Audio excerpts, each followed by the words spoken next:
warahmatullahi wabarakatuh. Alhamdulillahilladzi hadana lihadza wa ma kunna linahtadiya laula an hadanallahu laqad ja'at rusulu rabbina bil haqqi wa nudu an tilkumul jannatu urithumuha bima kuntum ta'malun. Wa asyhadu an la ilaha illallah wahdahu la syarika lahu wa asyhadu anna Muhammadan abduhu wa rasuluhu.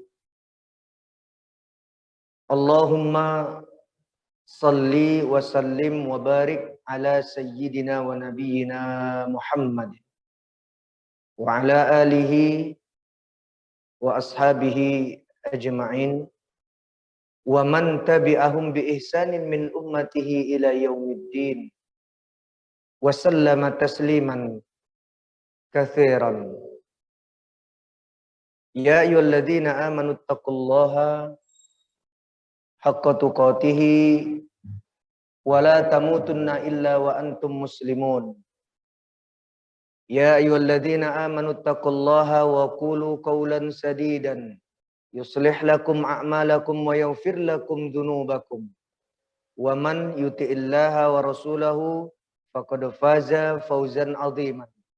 Tsumma amma ba'du. Bapak-bapak haji, saudara seiman seakidah Islam yang dimuliakan Allah.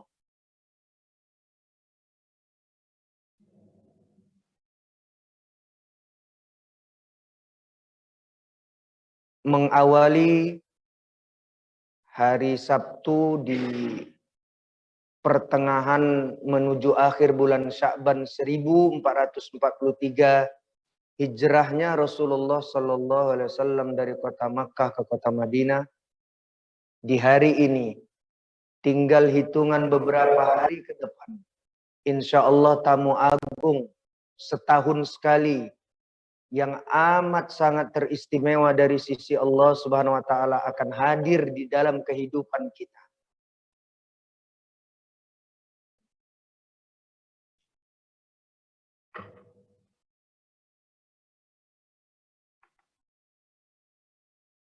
Yakni bulan Sya'ban ini tinggal, kalau sekarang tanggal 16, kemarin tanggal 15 pertengahannya. Begitu istimewanya Ramadan itu.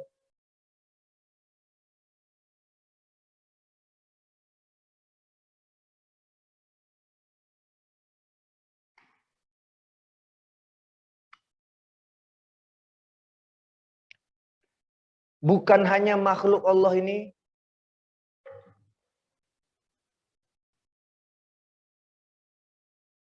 yang bernama Syahrul Ramadan Mubarakun ini saja yang hadir di dalam kehidupan hamba-hambanya yang beriman.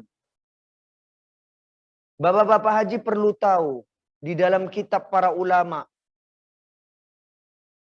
baik itu menjelaskan dari Al-Quran maupun Al-Hadis, As-Sunnah, Ramadan itu turunnya di dalam kehidupan hamba-hambanya yang beriman di bulan yang ke-9 di dalam sistem penanggalan Islam. Itu bukan hanya Ramadannya saja yang serba-serbinya amat sangat mulia itu. Tetapi pada bulan Ramadan itu juga Allah menghiasi seluruh surga dengan segala fasilitasnya. Itu yang perlu kita ketahui juga. Jadi berhiasnya, berdandannya, bersoleknya surga Allah, dibilang ulama, itu pada bulan Ramadan. Fasilitas surga itu sudah ada sekarang, penghuninya sudah diisi juga, tapi bukan dari kalangan jin dan manusia.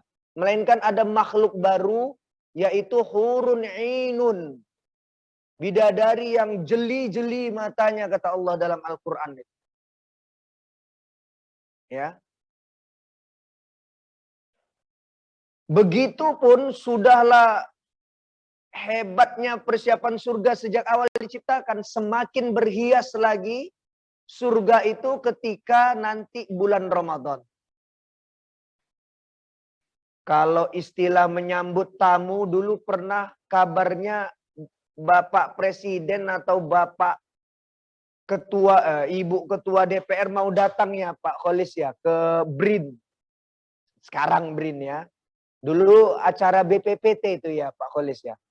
Itu kan dari mulai Rawabuntu sampai depan sekolah SMA Negeri 2 itu didandanin, tiba-tiba disulap menjadi infrastrukturnya itu mulus itu. Walaupun cuma ya bagian atasnya aja itu di aspal asli tapi palsu lah ya sesuai namanya. Karena setelah hajatan besar itu ya kena hujan dikit aja, atau waktu itu bukan hujan juga, dilalui kendaraan ya rusak lagi. Jadi berdandan itu. Itu tahun 2019 ya Pak Olis ya. Akhirnya Bapak Presidennya nggak jadi tapi datang ya Pak Olis. Yang datang itu Ibu Ketua DPR. Kalau nggak salah hajatan BPPT masalah kendaraan berbasis listrik itu. Ya, mobil dan motor listrik untuk energi terbarukan. Tapi ini aspal, asli tapi palsu. Kalau surga itu betul-betul dihiasin. Bahkan Ibnu Rajab Al-Hanbali dalam kitabnya Bughyatul Insani, antusiasme manusia fi wadhaifi Ramadan, di dalam menyambut dan nanti juga melayani Ramadan itu, dia menjelaskan bidadari yang udah ada itu di surga itu bukan dari kalangan manusia dan jin, juga bukan malaikat. Itu dia bersolek secantik-cantiknya, padahal udah amat sangat cantik, berdandan, dan dia berkata begini, siapakah yang mau menyuntingku, melamarku, katanya gitu. Ini dia bicara kepada as-shaimun wal qaimun, siangnya berpuasa, malamnya qiyam Ramadan. Makanya dalil hadis yang diriwayatkan oleh Al-Imam Al-Bukhari itu nanti masalah Ramadan itu ada 3. Yang pertama, man shoma Ramadana, gitu lafal. Siapa yang bersiam di siang Ramadan. Nanti malamnya ada 2. Man qoma Ramadana 1 sampai 20. Mulai 20 sampai akhir, man qoma lailatal qadri. Begitu pula. Terus 3 lafal itu nanti imanan wahtisaban. Memang yang nyuruh itu Allah, atas dasar keimanan itu disyarah sama ulama begitu. Seperti Al-Imam An-Nawawi menafsirkan hadis itu di dalam hadis Sahih Muslim itu, syarah Imam Nawawi mengatakan imanan memang dasar iman, Allah yang memanggil. Seperti man shoma Ramadan kan selaras dengan firman Allah, ya ayyuhalladzina amanu kutiba alaikumusiyam. Yang manggil Allah. Salah seorang sahabat yang direkomendasikan Nabi, 4 sahabat pakar Quran. Kalau kalian mau belajar Quran, kata Nabi, belajarlah kepada 4 sahabat nih. Nabi menyebut yang pertama Abdullah bin Mas'ud. Dan Abdullah bin Mas'ud ini sangkinkan pakarnya terhadap Al-Quran. Ya, dia mengatakan, semua ayat Quran itu aku tahu di mana turunnya dan apa sebab turunnya, katanya begitu. Dan Abdullah bin Mas'ud mengatakan setiap ayat Al-Quran itu dimulai dengan ya ayyuhalladzina amanu, panggilan terhadap orang iman, berarti akan ada kabar besar yang Allah akan ceritakan. Dan kata para ulama, tidak ada semua syariat ya arkanul Islam yang 5, rukun Islam yang 5 itu, yaitu 2 syahadah, syahadah kepada Allah dan syahadah kepada Nabi, syahadah kepada Allah tauhid, syahadah untuk Nabi, ittiba'us sunnah, ya, mengikuti wa ihya'us sunnah dan menghidupkan sunnah Nabi, kemudian menegakkan sholat, menunaikan atau membayar zakat, kemudian berpuasa di bulan Ramadan, berhaji ke Baitullah Al-Haram bagi yang mampu. Ini khususnya yang empatnya ini tidak ada perintahnya melainkan ya yang dipanggil dengan ya ayyuhalladzina amanu cuma puasa. Salat itu wa aqimus sholata wa atuz zakah, langsung aja begitu Allah. Enggak dipanggil orang beriman, walaupun salat juga untuk orang beriman. Hanya puasa yang dipanggil Allah dengan ya ayyuhalladzina amanu. Terus kenapa Allah bilang tidak ya ayyuhal mu'minun? Udah jadi. Kalau al-mu'minun seperti di dalam contohnya surat Al-Mu'minun nomor surat 23. Ciri orang yang akan mewaris surga Firdaus di awalnya nanti dia beruntung. Qad aflahal mu'minun. Sungguh telah beruntung.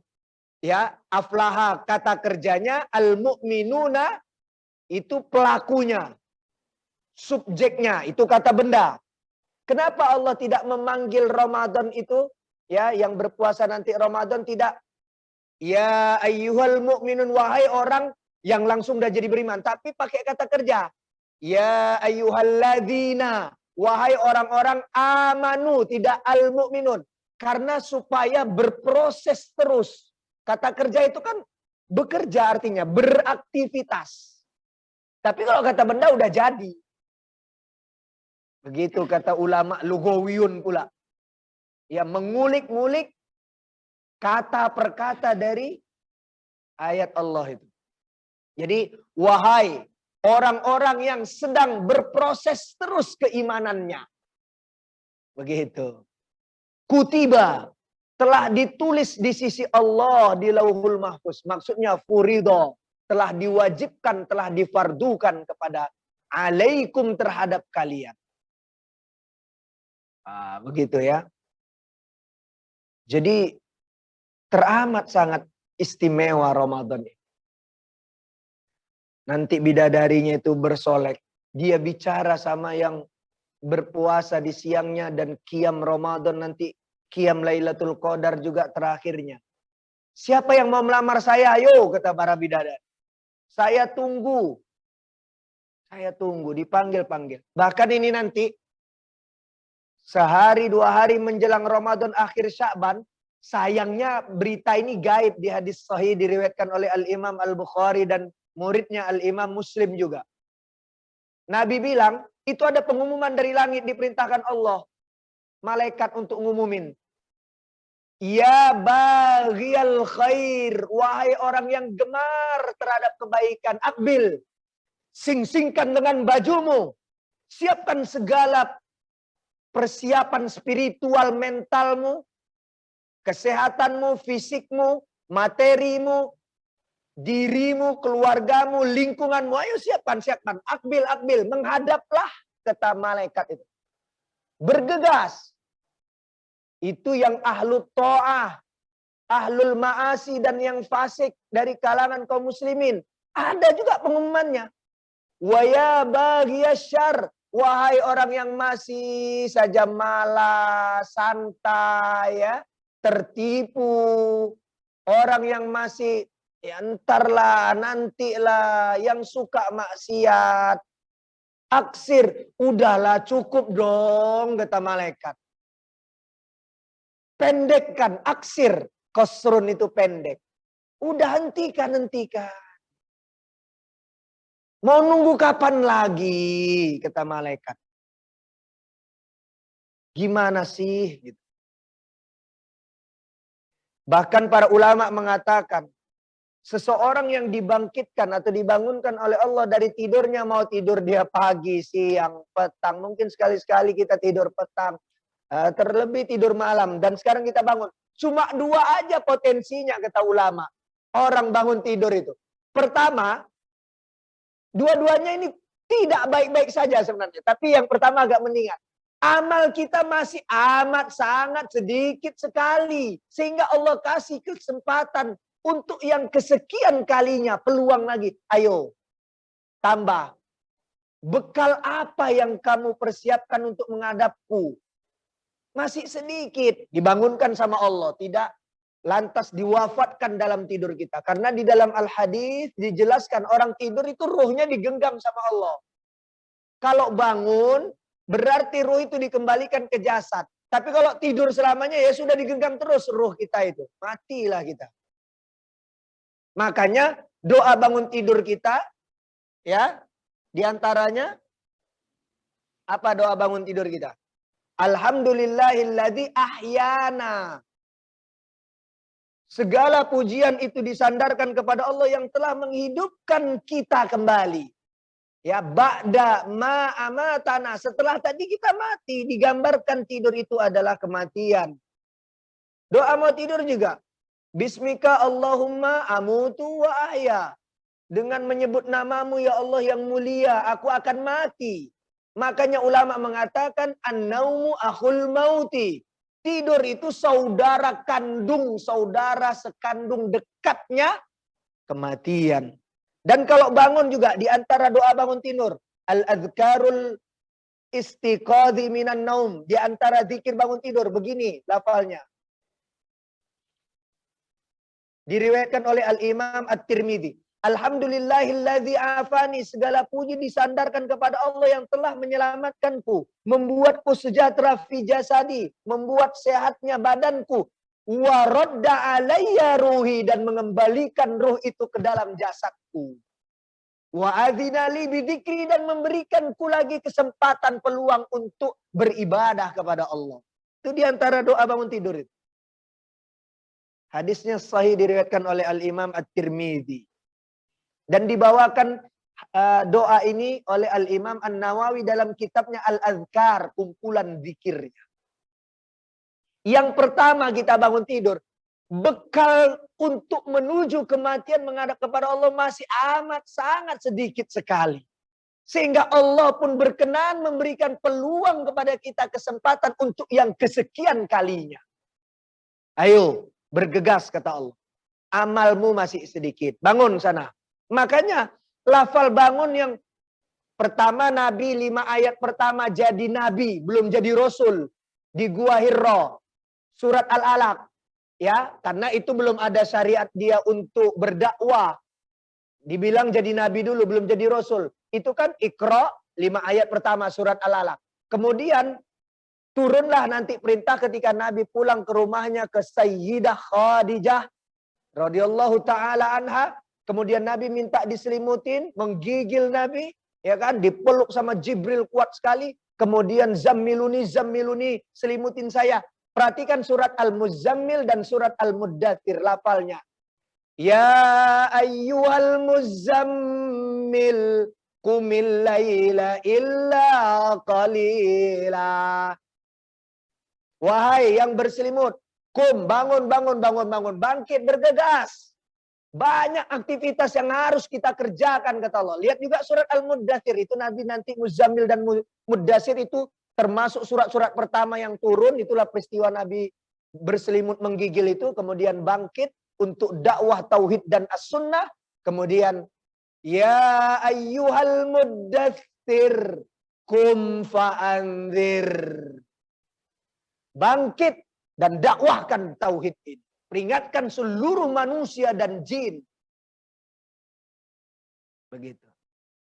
Ya. Jadi bangun itu untuk fa'anzir, beribadah kepada Allah. Qumil laila illa qalilan. Ya. Bangun. Beribadah. Mendedikasikan, mengabdikan diri ini. Hidup dan kehidupan ini hanya kepada Allah. Jadi kalau bangun itu untuk ibadah. Makanya lafal bangun aja udah ibadah. Kesyukuran tadi. Alhamdulillahilladzi ahyana ba'da ma amatana wa ilaihin nusyur. Tapi pada akhirnya nanti semua akan dikembalikan kepada Allah. Dikumpulkan di hadapannya. Begitu. Yang kedua, nah ini buruk ini. Kalau kita bangun tidur. Yang tadi juga tidak baik-baik banget. Bekal kita sedikit. Yang kedua kata ulama, bangunnya kita tidur Karena banyaknya dosa dan maksiat kita dan Allah pun berkenan. Karena rahmatnya amat luas tanpa batas. Memberikan kesempatan untuk kita bertaubat. Minta maaf dan ampun kepadanya. Begitu. Itu saja kata ulama. Kita hanya berkutat di dua itu saja. Bangun tidur itu. Kalau tidak, amal kita masih amat sangat sedikit. Atau justru dosa dan maksiat kita teramat sangat banyaknya. Nas'alullah as-salamah wal afiyah. Kita minta kepada Allah. Selamat sejahtera, bahagia dunia akhirat. Allahumma amin. Kita ucapkan syukur alhamdulillahirabbil alamin. Selawat dan salam mudah-mudahan terus Allah curahkan kepada Nabi Muhammad sallallahu alaihi wasallam, juga untuk seluruh keluarga dan para sahabatnya, dan mudah-mudahan juga untuk kita umatnya. Kita lanjutkan kajian Nasaihu al-Ibadi, kumpulan nasihat untuk hamba-hamba Allah dalam rangka mempersiapkan dirinya menghadapi kematian dan yaumul hisab nanti. Hari dihitungnya dan yaumul mizan, ditimbang semua amal kita. Kita sampai kepada makalah yang ke-14, pola 22. Bismillahirrahmanirrahim. Wa al-maqalatu ar-rabi'ata asyarata. Makalah yang ke-14. An ba'dil hukama'i. Dinukil dari sebagian orang-orang yang cerdik pandai. Orang-orang yang bijak. Ya. Ahli hikmah. Kemudian disyarah pernyataan Ibnu Hajar al-Asqalani ini oleh Syekh Muhammad An-Nawawi Al-Bantani di tafsirnya.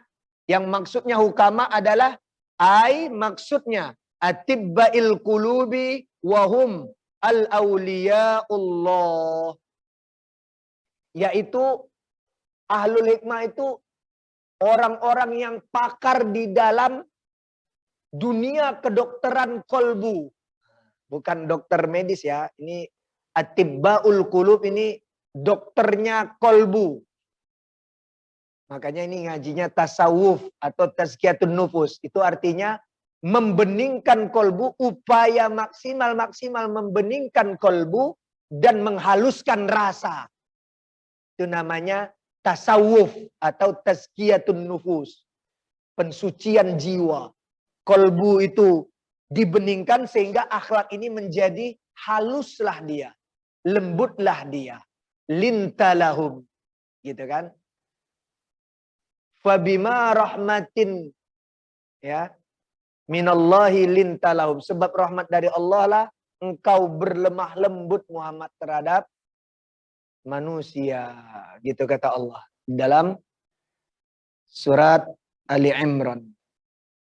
Kemudian atibba'il qulub ini dokternya para kolbu ini ya, para dokter kolbu ini adalah auliaullah. Mereka itu kekasih-kekasih Allah, orang yang dekat dengan Allah. Ya. Orang yang di Al-Qur'an surat Yunus itu yang namanya auliaullah itu syaratnya 2, amanu wattaqau. Ya, beriman dan bertakwa hatinya kepada Allah.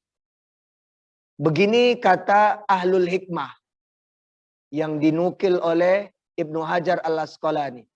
Man tawahhama anna lahu waliyan aula minallahi qallat ma'rifatuhu billahi. Siapa yang masih berkeyakinan, tawaham ini dibayang-bayangi oleh perasaan. Waham ini ya sesuatu yang sebenarnya tidak jelas. Siapa yang dalam imajinasinya itu, gitu ya, mengatakan bahwa ada penolong lain yang lebih utama dibandingkan Allah, lebih hebat dibandingkan Allah, aula minallah, lebih utama, lebih hebat dibandingkan Allah. Qallat ma'rifatuhu billahi. Aduh, masih sedikit sekali, masih jauh sekali dia mengenal siapa itu Allah Subhanahu wa taala. Ma'rifah itu mengenal yang mendalam gitu. Ma'rifatnya sama Allah itu masih sedikit lah itu. Kalau sampai itu namanya ATM itu penyelamat, orang dulu kita bilang bawa jimat kemana-mana itu syirik.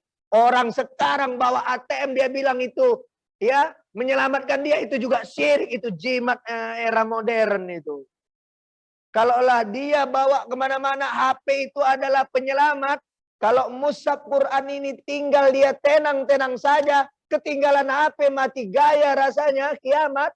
Nah, makrifatnya kepada Allah masih dikit lah itu. Kan orang sekarang jimatnya kan gitu, ATM dengan HP. Itu jimat itu namanya itu. Dianggap menyelesaikan segala permasalahan.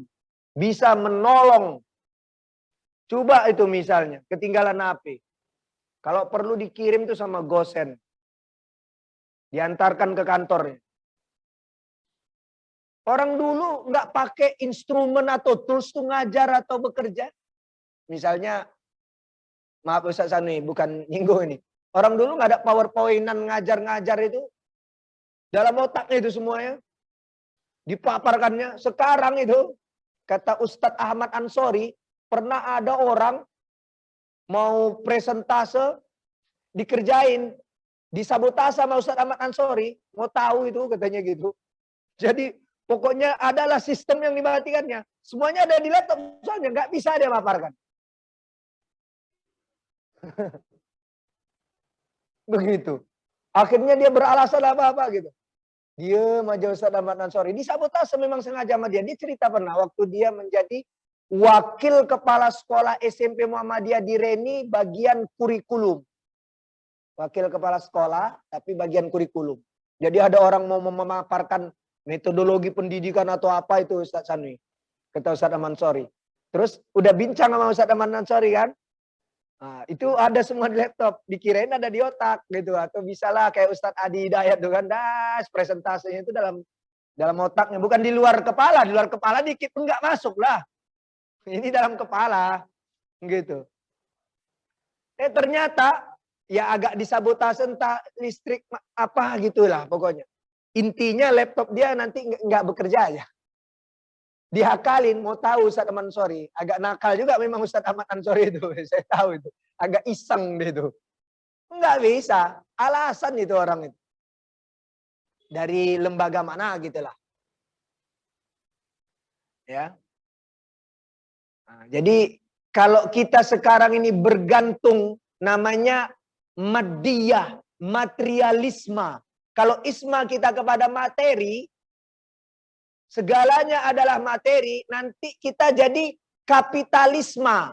Jadi kita samakan maddatun huwa ra'sul mal. Ya, materialis, material is capital. Gitu jadinya. Modal kita adalah materi segalanya. Terus mana Allah Subhanahu wa taala? Makanya kata para ulama sufi, diketawain kita ini sama para malaikat. Karena kita baik secara substansi biologis, konstruksi fisik, laqad khalaqnal insana fi ahsani taqwim. Itu secara konstruksi biologis nih, fisik. Kita paling terbaik. Kemudian secara ruhiyah, kita paling mulia. Firman Allah dalam surat Al-A'raf, walaqad karramna bani adama fil bahri wal bahri. Sungguh kami telah muliakan spiritualnya atau ruhiyahnya manusia keturunan Adam, baik yang hidup di darat maupun di lautan. Udah fisiknya paling sempurna, ruhnya paling mulia, tapi diketawain sama malaikat. Kata para ulama sufi. Loh kok ketawa? Iya. Dia bilang, Pak, cari kerja sana. Nanti kalau nggak makan kita mati. Kata istri dan anak-anaknya. Terus malaikat bilang, aku fisikku tidak lebih baik darimu. Ruhku juga tidak lebih mulia dibandingmu. Kenapa kau jadikan standar hidup dan mati itu adalah makan? Aku nggak makan, malaikat itu. Ya, seluruh malaikat. La ta'kulun. La ta'kul. Tidak makan malaikat. Wala tashrab. Wala tunki. Tidak minum. Tidak nikah. Malaikat bilang, aku nggak makan hidup tuh. Kok kamu bilang sumber kehidupan resource ya adalah makan. Aneh kamu nih katanya. Mulia ruhnya, paling sempurna fisiknya gitu. Tapi menjadikan kematian, ya, COVID penyebab kematian. Loh, kok COVID yang menyebabkan kematian itu? Idza jaa ajaluha, ajal. Bukan COVID, bukan sakit yang lain. Bukan karena diinvasi sama Rusia terus bermatian orang Ukraina itu. Ya memang udah ajal. Itu asbab saja perang invasi atau COVID itu. Kenapa dibilang COVID ini menyebabkan kematian? Diketawain sama malaikat itu. Itu kata ulama itu. Dalam kitab-kitab mereka, dalam Tazkiyatun Nufus atau dalam kitab tasawuf. Diketahui malaikat. Kamu ini aneh ya. Gak ada duit, gak bisa makan, nanti kamu bilang mati. Mati itu ajal. Sumber kehidupan itu Allah. Gitu. Yang menghidupkan itu Allah, bukan materi makanan atau asupan, kata malaikat gitu. Ya. Nah, ini pelajaran buat kita ini. Ma'rifatullah itu penting sekali. Kenalilah Allah. Ya. Baik secara zatnya, sifatnya, nama-namanya, dan segala kebaikan yang berasal darinya. Jadi tadi cerita surga itu beria semua. Bahkan kata ini rahmat Allah ini terhadap Ramadan ini nanti. Ya, kata para ulama juga gini. Allah nggak pengen yang namanya ada keburukan di bulan Ramadan. Makanya nanti di lafal hadis dikunci semua pintu neraka, tidak satu pun ada yang terbuka, sedikit saja, rapat-rapat. Kemudian malaikat juga apa? Allah juga menginginkan sumber kejahatan dari eksternal, faktor eksternal. Kalau faktor internal itu ya nafsun ammaratun wallawamatun. Ammaroh itu suka mengajak kepada keburukan seperti firman Allah di dalam surat Yusuf. Innan nafsa la ammaratun bisu. Nafsu ammaroh itu artinya jiwa yang suka berbuat maksiat. Kalau lawamah itu ya sukanya protes, komplain aja itu. Ya. Dikasih aja masih aja protes. Gimana nggak dikasih? Dikasih itu loh. Bukannya syukur. Kok dikit kali ya kata orang Medan. Sedikit banget sih. Udah dikasih orang lain ada yang nggak dikasih itu syukur. Dia dikasih aja. Masih aja lawamah. Komplain, protes aja. Nah, itu Allah tidak menginginkan yang namanya neraka nanti Ramadan. Bahkan semua yang buruk termasuk itulah ulama akhirnya berdasarkan hadis itu juga menceritakan dalam kitabnya. Itu memang betul adanya itu. Allah tidak menginginkan adanya siksa kubur di bulan Ramadan. Berhenti dulu, memang gitu kata ulama. Ulama bilang, walaupun tidak banyak yang berbicara seperti itu. Berhenti dulu. Sedangkan neraka puncak dari segala kesengsaraan aja ditutup rapat-rapat. Dan sumber faktor eksternalnya menyebabkan manusia banyak masuk neraka yaitu setan dibelenggu. Dirantai, nggak berkutik. Apalagi cuma siksa kubur, bagian dari neraka gitu kata ulama. Maka memang istirahat dulu yang ahlul ma'asi, orang-orang Islam yang maksiat, yang terancam fitnah atau siksa kubur, istirahat dulu memang bulan Ramadan. Itulah rahmat Allah terhadap makhluknya bernama Syahrul Ramadan. Gitu ya. Terus ditafsirlah pernyataan Ibnu Hajar ini oleh Al-Imam Muhammad Nawawi Al-Bantani. Wal makna, Jadi orang yang punya imajinasi bahwa materi-materi ini ya itu lebih penting dibandingkan Allah, berarti dia nggak kenal siapa Allah itu, gitu kata Ibnu Hajar.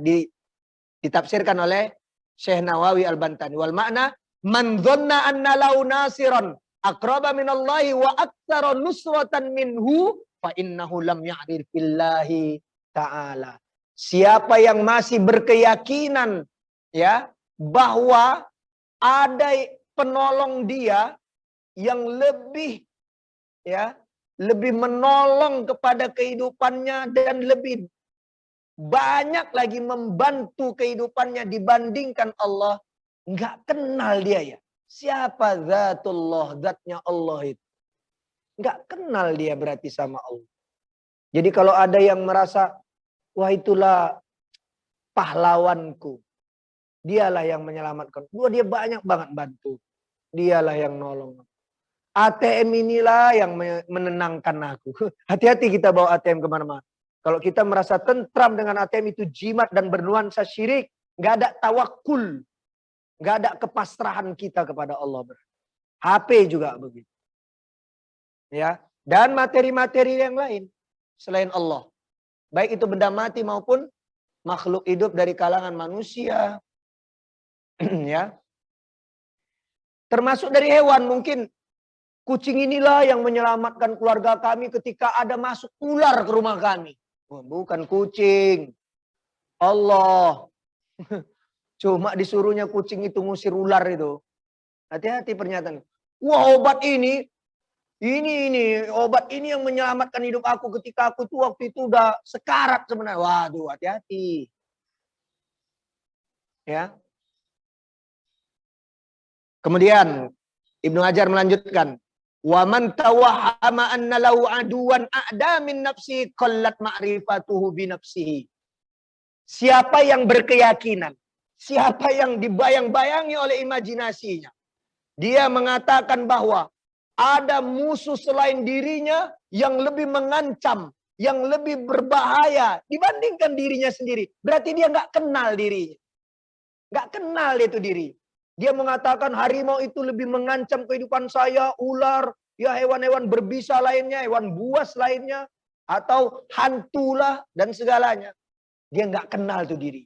Kita disuruh ma'rifatullah wa ma'rifatu nafsi. Mengenal Allah, kemudian mengenal diri sendiri. Dia nggak kenal dirinya itu. Bahwa sebenarnya yang lebih mengancam jadi musuh itu diri kita sendiri. Bukan orang lain. Bukan makhluk lain. Nih kata Syekh Nawawi ditafsir ya. Wa man dhanna anna law aduwan aqwa min nafsihi. Kalau dia menyangka ada musuh yang lebih kuat yang akan mengancam ya, mengancam dirinya dibandingkan dirinya sendiri yang sebenarnya lebih kuat, lebih mengancam.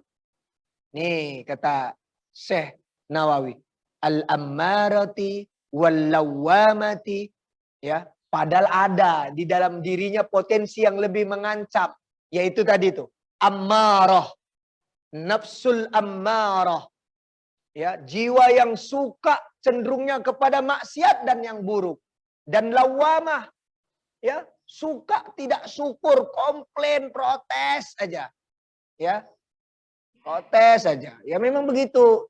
Jiwa lawamah itu. Innal insana khuliqa halu'a.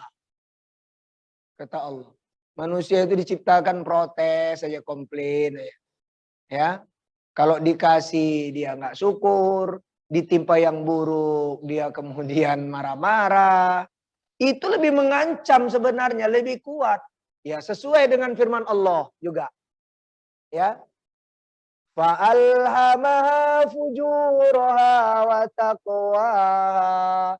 Di jiwa manusia itu ada dua potensi yang dua-duanya saling mendominasi. Tinggal yang mana kita perturutkan. Yaitu fujur, durhaka kepada Allah. Wa taqwa, dan taat kepada Allah. Dua-duanya itu. Itu sebenarnya yang mengancam. Jadi kalau kita bilang, ya orang lain, dialah yang menyebabkan aku kayak gini. Salah itu.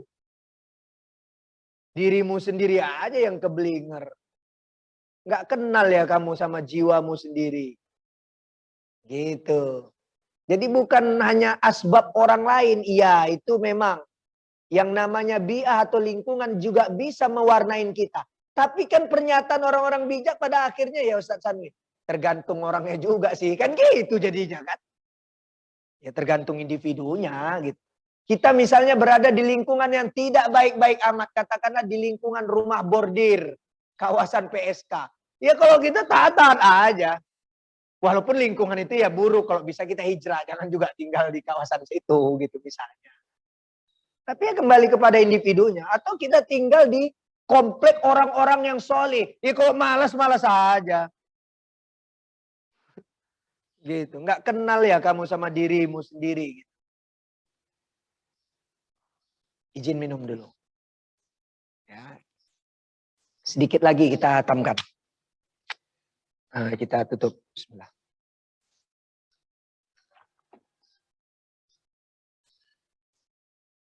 Wa al-maqalatu al-khamisata asyrata atau asyarata.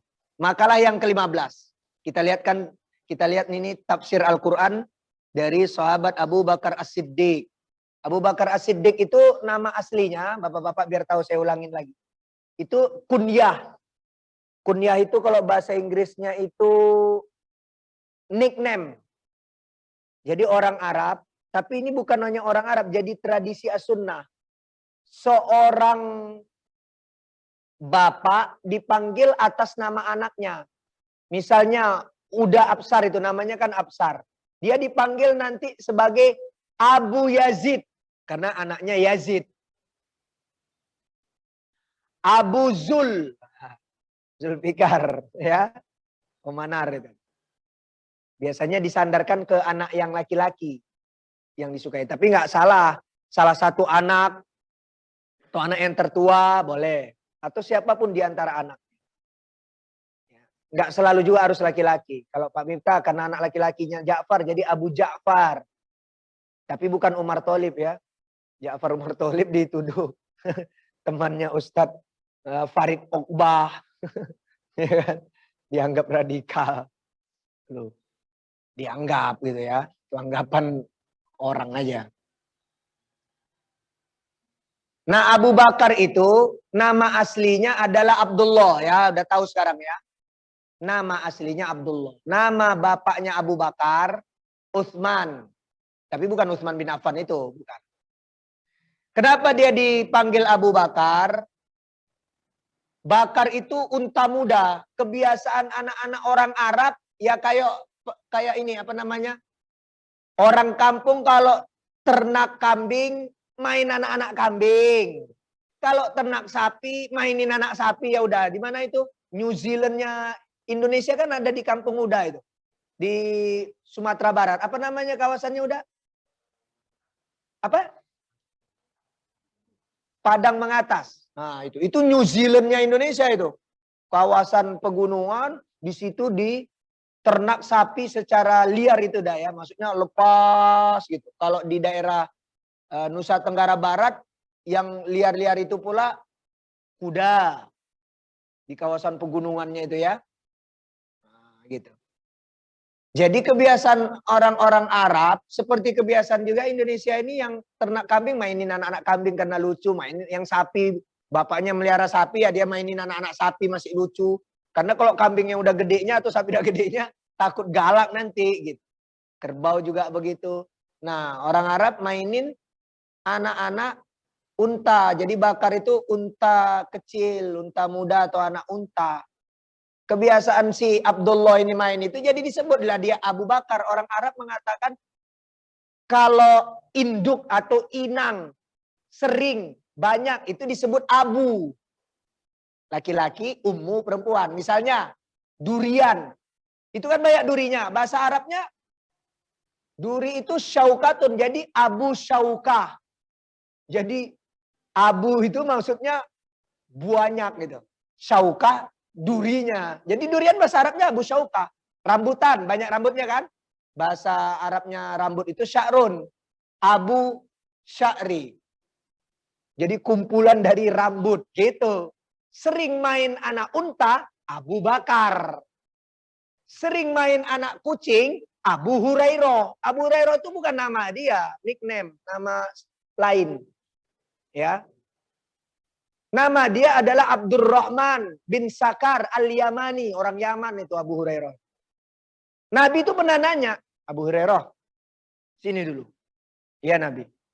Kenapa kamu dipanggil Abu Hurairah ya? Bapaknya anak-anak kucing. Hirun atau kitun itu kucing artinya. Makanya kan ada cat. Itu kan bahasa Arab itu. Dijadikan bahasa Inggris. Tahu kan? Hello Kitty, cat. Kitun, hirun itu bahasa Arab. Jadi banyak bahasa Arab jadi bahasa Inggris. Karena Arab duluan baru Inggris bahasa itu. Ya. Tanya sama Nabi ke Abu Hurairah. Sini. Kenapa kamu dipanggil Abu Hurairah? Iya Nabi, soalnya kalau ketemu anak kucing saya suka angkat, gendong-gendong gitu. Kalau saya ada makanan saya kasih makan. Orang-orang manggil saya Abu Hurairah. Terus kamu seneng gak dipanggil gitu? Seneng, ya udahlah saya manggil kamu juga gitu kata Nabi. Gitu. Ya, Abu Hurairah namanya Abdurrahman. Abu Bakar namanya Abdullah. Ya. Ini kita akan bahas tafsir Abu Bakar. Namanya Abdullah ya. Udah tahu sekarang ya. Oh, Abu Bakar itu bukan nama dia, itu nickname. Ya. Nama dia aslinya adalah Abdullah. Bapaknya namanya Utsman. Bapaknya title atau lakopnya Abu Kuhafah. Jadi Abdullah bin Utsman Abu Kuhafah. Kalau yang tadi Abu-Abu tadi namanya title bahasa Inggris. Iya bahasa Inggrisnya. Kalau yang tadi nama samaran nickname. An Abi Bakrin As-Siddiqi radhiyallahu anhu, dinukil dari pernyataan Abu Bakar As-Siddiq, semoga Allah meridhoinya, fi qaulihi ta'ala, tentang firman Allah Ta'ala di dalam surah Ar-Rum nomor surat 30 ayat 41. Dhaharal fasadu fil barri wal bahri. Telah tampak dengan nyata kerusakan baik itu di daratan maupun di lautan, kata Allah. Ya. Qala, kemudian ditafsir oleh Abu Bakar. Abdullah bin Utsman Abu Kuhafah. Udah tahu sekarang namanya ya. Sahabat yang jadi khalifah pertama. Juga mertua Nabi. Karena anaknya Abu Bakar, yaitu Aisyah radhiyallahu ta'ala anha, dinikah oleh Nabi. Apa kata Abu Bakar? Fi tafsiri dzalik, menafsirkan tentang firman Allah itu. Yaitu khususnya firman Allah, apa itu daratan, apa itu lautan. Al-barru huwa al-lisanu. Yang dimaksudkan Allah dalam surat Ar-Rum ayat 41. Zaharal fasada, telah tampak dengan nyata kerusakan itu fil barri, baik di daratan ya, wal bahri maupun di lautan. Al barri di situ adalah al-lisan, kata Abu Bakar As-Siddiq. Ya. Wal baru, sedangkan lautan huwa al-qalbu. Yang dimaksudkan dengan lautan itu adalah qalbu. Jadi al-lisanu wal qalbu fil bahri wal bahri fil lisani wa fil qalbi, gitu maksudnya. Ya, kita perhatikan kenapa Abu Bakar menafsirkan begitu. Faida fasada al-lisanu, sebab ya, kalau lisan atau ucapan seseorang telah rusak, buruk, bisabbi mathalan, di situ ditafsir Syekh Nawawi. Contohnya mencela, ngomongin keburukan orang lain, ya, melaknatin. Pokoknya semua pekerjaan buruk lisan lah. Bahkan alaihi an-nufusu, maka akan banyak memakan korban. Menangislah jiwa-jiwa ini. Banyak korban. Makanya nanti banyak hadis Nabi itu tentang, Nabi sempat bilang gitu, nanya, ya. Apa yang disebut an-najah itu Nabi? Yang menyelamatkan manusia itu dari ancaman siksa neraka itu apa Nabi? Nabi bilang gini, sambil isyarat, dipegang Nabi lidahnya, dikeluarin gini ya. Kata Nabi, an-najah. Itulah yang banyak menyelamatkan manusia. Nabi akhirnya bersabda, penyebab banyaknya manusia masuk neraka itu dua.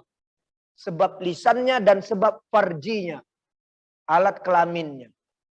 Yang banyak mengantarkan kepada ancaman siksa neraka. Jadi kalau sudah lisan ini rusak. Dan lisan rusak itu nanti karena kolbu yang buruk memang. Karena digambarkan oleh sahabat Abu Hurairah. Tadi siapa namanya Abu Hurairah? Abdurrahman ya, udah tahu sekarang ya. Abu Hurairah itu menggambarkan kolbu itu ibarat raja. Sementara yang lain ini anggota sang raja itu atau pasukannya saja. Tinggal menjalankan perintah titahnya sang raja saja. Kata Abu Hurairah itu. Ya. Jadi seseorang lisannya dan perbuatannya itu buruk ya karena kolbunya itu bukan kolbun salimun. Bukan hati yang bersih, yang sehat, yang bening, yang jernih. Memang hatinya kotor, hatinya busuk. Nah, di sini dijelaskan kalau sudah lisan ini buruk, maka akan berjatuhan korban. Banyak orang tidak nyaman, tersakiti, menangis, bahkan alaihin nufus. Jiwa-jiwa ini akan menangis. Ya, yakni al-ashkhasu min bani adama. Jiwa-jiwa manusia, banyak orang nanti jadi korban. Kemudian wa idza fasada al-qalbu, kalau kolbu pula udah kotor dan rusak, contohnya birriya'i masalan, beramal karena pamer supaya dilihat oleh manusia, oleh orang lain. Bahkan alaihi al-malaikatu. Maka para malaikat khususnya yang di kalangan Rafiqul A'la, yang tinggi-tinggi sana di sisi Allah, mereka pun ikut bersedih. Kenapalah beramal tidak karena Allah. Jadi syirik kecil itu ada dua dalam amal ya. Asyirku fil a'mali. Ya. As-saghiri, syirik dalam beramal yang kecil. Syirkani, dibagi dua. Yaitu ar-riya. Ar-riya itu dari kata ro'a yaro. Pamer supaya dilihat. Maksudnya ini gerakan. Jadi sholat contohnya. Supaya dibilang sholatnya khusyuk, sholatnya bagus, maka sholatnya dibuat-buat. Nah, contohnya takbir. Ini maaf, ini bukan menunjuk satu-satu individu ya. Allah. Lama. Wah, itu. Gerakannya. Wah, itu namanya ria. Pamer, ini syirik kecil. Bisa menghapuskan ganjaran amal. Supaya dilihat. Yang kedua, sum'ah. Sum'ah itu dari kata sami'a yasma'u. Pendengaran. Jadi pamer supaya didengar. Kalau ini berkaitan dengan voice, suara. Misalnya, jadi Pak Imam sholat. Dibuat-buat. Bismillahirrahmanirrahim. Tapi dia niatnya tidak karena Allah. Nah, itu namanya sum'ah. Pamer supaya didengar. Masya Allah. Bacaan. Tabarakallah. Wah, itu. Ya. Jadi kalau kolbu pula sudah tidak karena Allah, malaikat pun turut bersedih. Ya, menyayangkan malaikat. Nah, ini kita habiskan ini ya, dikit lagi. Ini malaikat para ulama ini meneliti. Kila ada pendapat para ulama. Al-hikmatu fi annal lisana wahidun.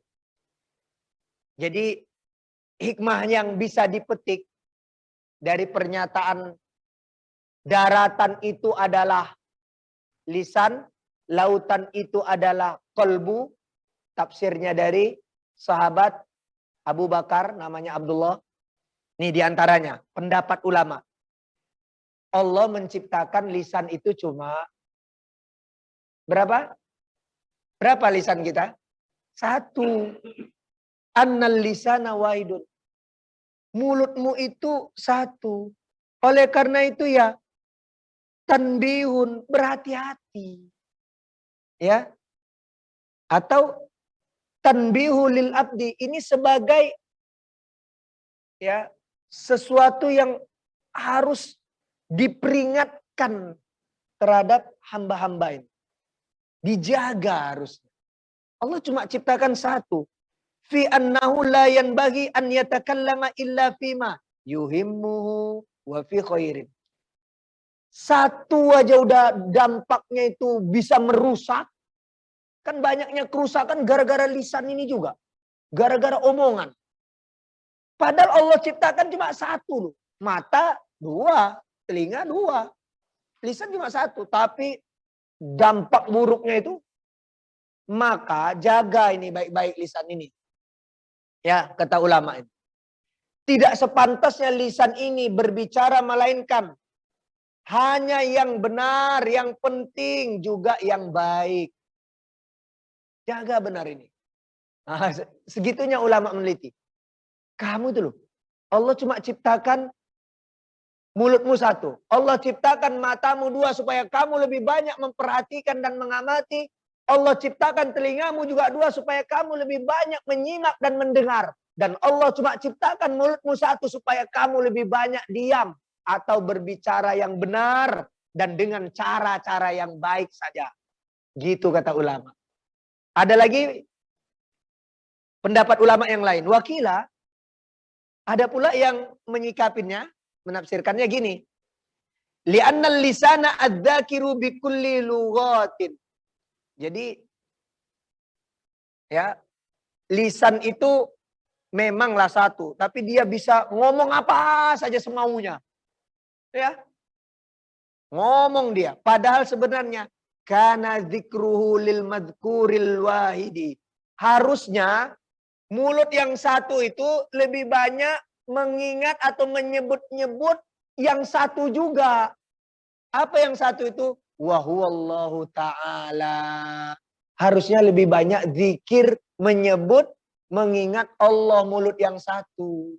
Jangan mentang-mentang ya al-lisan itu adalah adzakiru bikulli lughatin, dia bisa ngoceh apa saja, terus ngomong apa saja. Makanya ada juga sahabat pernah datang kepada Nabi begini. Nabi, kan amalan dalam Islam itu banyak. Coba ajarkan saya satu aja Nabi. Yang bisa mencakupi amalan-amalan yang banyak dalam Islam itu. Nabi bilang, ya jamin lisanmu itu selalu basah dengan zikrullah.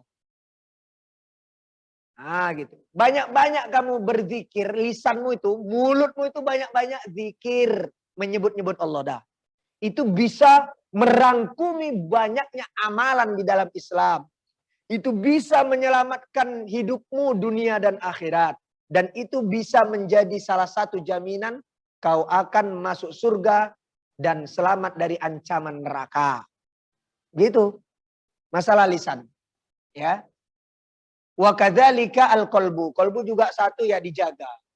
Qalbu imajinasinya pula bisa banyak apa? Supaya qalbunya selalu zikrullah, ingat sama Allah. Lisannya menyebut Allah. Gitu.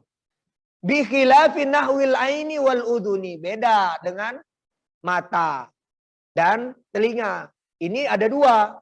Ya. Fa innahu yata'addadu. Dia lebih banyak. Dibandingkan mulut. Mulut satu, kolbu satu, mata dua, telinga dua. Mata disuruh memperhatikan dan mengamati. Telinga disuruh menyimak dan mendengar. Lebih banyak berarti. Tapi mulut disuruh banyak diam. Falyakul khairan aw liyasmut. Ngomong yang benar dengan cara yang baik. Atau udahlah banyak diam saja. Ya. Fitnahnya besar sekali. Kila li'annal hajata ila sami wal basari aktaru minal hajati ilal kalam. Sebenarnya kita harus lebih banyak melihat, menyimak, memperhatikan, ya, kemudian mendengar dengan seksama dibandingkan kebutuhan kita, banyak ngoceh, banyak ngomong doang, bicara doang. Ya. Alif ha intaha. Kemudian wa innama syabbal qalba bil bahri li syiddati ukmihi wattisaihi. Nah, ini nih yang terakhir. Kenapa kolbu itu digambarkan seperti lautan? Karena lautan itu sangat dalamnya dan sangat luasnya. Hati manusia juga gitu. Hati manusia itu dalam dan luas. Ya, pertimbangannya itu banyak itu hati manusia. Ini contoh. Boleh jadi ada orang menikah udah lama, tapi sebenarnya salah satu dari pasangan itu tidak cinta sama pasangannya. Tapi dipendam gitu. Bertahun-tahun ada. Sehingga kadang-kadang terucap juga ketika dia bicara sama temannya. Misalnya ini biasanya ibu-ibu. Sebenarnya Jeng, aku tuh gak cinta sama suami aku. Padahal udah punya anak. Udah bertahun dia nikah. Gak cinta. Dijodohin aja dulu kami. Oh itu loh, dipendam itu. Atau suami pula cerita. Sebenarnya gue nggak cinta sama istri gue ini. Dijodohin aja. Ah, begitulah. Kenapa digambarkan kolbu itu seperti lautan? Karena lautan itu sangat dalamnya dan sangat luasnya. Hati pun begitu. Dia bisa memendam rasa yang mendalam. Disimpan. Ya. Dia juga bisa luas. Luas itu dalam arti ya bisa menghargai orang lain, mengerti orang lain, toleransi, empati, simpati. Itu kan kerjaan hati itu. Kemudian diperintahkannya nanti badan ini untuk bergerak membantu. Nah, itu ya. Intaha, selesai gitu maksudnya ini, alif dan ha. Demikianlah Bapak-bapak haji, saudara seiman seakidah Islam yang dimuliakan. Tunggu ya, saya tandain dulu. Mudah-mudahan kajian kita ini memberikan tambahan hasanah keilmuan yang bermanfaat buat kita semua.